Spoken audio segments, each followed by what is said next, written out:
এক ছিল ছোট্ট মিষ্টি মেয়ে, নাম তার সাইফা। বয়স মাত্র 5 বছর, কিন্তু সে ক্লাস 2তে পড়ে।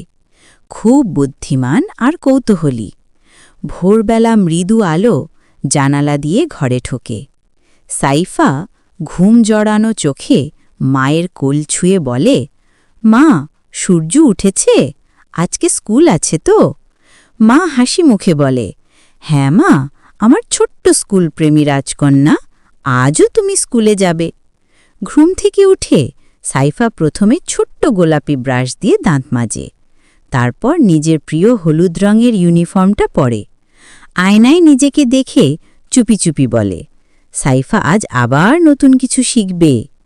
স্কুলের পথে হাঁটতে হাঁটতে সে সব গাছপালাকে সালাম দেয়।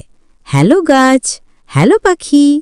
পাখিরা যেন উত্তর দেয়, চি চি, শুভ সকাল সাইফা। স্কুলে গিয়ে সে মিসকে সালাম করে, ফ্রেন্ডদের সাথে গোল হয়ে বসে বর্ণমালা পড়ে, হাসতে হাসতে কবিতা বলে। মাঝে টিফিনে মা বানানো লুচি আর চিনি দিয়ে খায়, আর বলে, মা সবচেয়ে সুপার কুক। দুপুরে স্কুল শেষে বাড়ি ফিরে সে প্রথমে হাত ধুয়ে খেলনা সাজায়।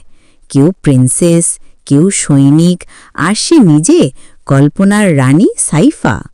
বিকেলে ছাদে উঠে আকাশ দেখে আর বলে, এই আকাশটাও আমার বন্ধু। সন্ধ্যায় আজানের শব্দ শুনে মা বাবার সাথে নামাজ পড়ে।